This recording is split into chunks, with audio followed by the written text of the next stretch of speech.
une oreille musicale, j'aime beaucoup les beaux sons, mais quand on entend le Coran, c'est magnifique. Enfin, je ne sais pas comment un homme a pu faire des beaux textes pareils. En plus, tous ces textes ont des significations profondes. Il n'y a pas une erreur. Il y a des gens, des médecins, des scientifiques qui ont fait des erreurs, des recherches sur ces livres saints. Ils trouvent des erreurs dans la Torah, ils trouvent des erreurs dans la Bible, et ils n'en trouvent pas dans le Coran. Rien. Il n'y a rien qui est mauvais, même il y a des images qui sont reprises qui correspondent pratiquement à la meilleure définition qu'un médecin pourrait faire à un ignorant. Donc c'est des choses merveilleuses qu'il y a dans le Coran.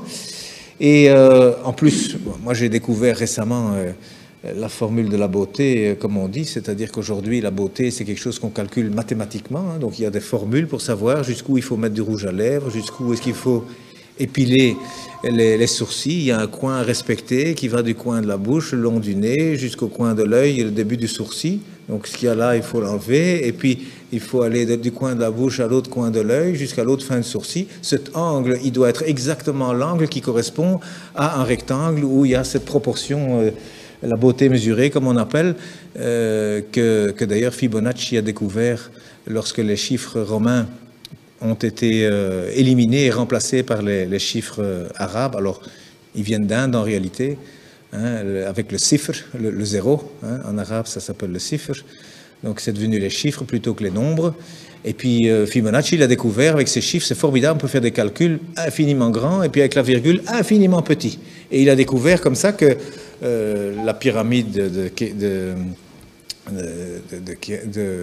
Khéops, le Parthénon, enfin tous ces beaux bâtiments, même en Italie, il a découvert qu'il y a toujours la bonne proportion. Même les peintures, il a découvert que toujours c'est au même endroit que doivent se trouver le centre du tableau. C'est pas au centre, hein, non, c'est quelque part 1 sur 1,618. Donc il y a des proportions. Eh bien aujourd'hui on retrouve, la Mecque se retrouve sur la terre aujourd'hui. Hein, lorsque vous avez 1 et 1,618, eh bien cette ligne, elle passe à travers la Mecque, à travers la Kaaba au mètre près. Et la distance entre la Kaaba et le pôle Nord fait 1, et entre la Kaaba et le pôle Sud fait 1,618. Ça veut dire qu'Abraham, il a abandonné sa femme, enfin sa servante Hajar, avec son fils Ismaël. Elle a dit, pourquoi ici? Dieu m'a dit ici. Donc il semble qu'aujourd'hui, c'est par rapport en tout cas, et c'est même lié au village de Greenwich, qui a servi à dessiner la carte de cette terre, hein, parce que le milieu, c'est Greenwich.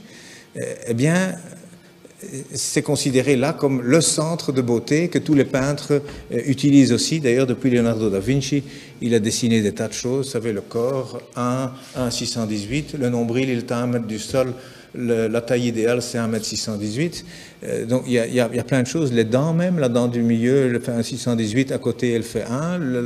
La bouche, elle fait 1,618, le nez, il doit faire 1. Il y a des chirurgiens esthétiques aujourd'hui qui utilisent ces mathématiques pour corriger les visages.